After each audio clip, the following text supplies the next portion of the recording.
Now to the inter-Korean affairs. The South Korean government is gearing up to implement the agreements reached during last week's high-level inter-Korean talks. Seoul's Unification Ministry plans to send its officials to the north to check on sites for establishing a joint liaison office, while the Culture Ministry is working on the agenda for inter-Korean sports cooperation. Our Jung-hee with the details. South Korea will soon send officials to check the Kaesong Industrial Complex, where the two Koreas have agreed to establish a joint liaison office at Friday's high-level talks. The complex is the two Koreas' joint industrial park located at the inter-Korean border.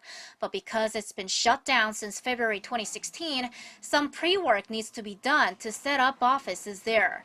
Seoul's Unification Ministry says the officials will go and check the site to prepare for necessary renovations and establish a temporary liaison office first.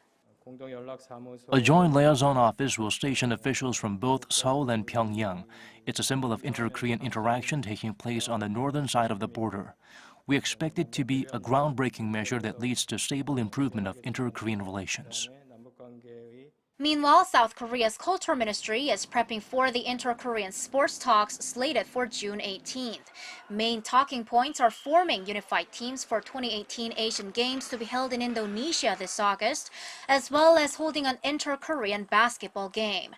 Seoul also plans to invite Pyongyang's athletes to participate in the World Shooting Championship that's to take place in South Korea late August.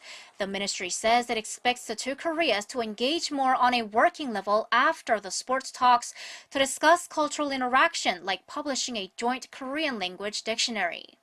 Other than these schedules, the two Koreas have a couple more events on their way. A general-level military talks will be held on June 14th to lower tensions on the Korean Peninsula, and the Red Cross talks will be held on June 22nd for arranging reunions of war-torn families. The locations of the meetings have all been determined. A joint event that Seoul and Pyongyang hope to hold on June 15th to mark 18 years of their first summit agreement in 2000 is unlikely to happen, as June is already jam-packed with schedules for both Koreas. Jung-hee, Arirang News.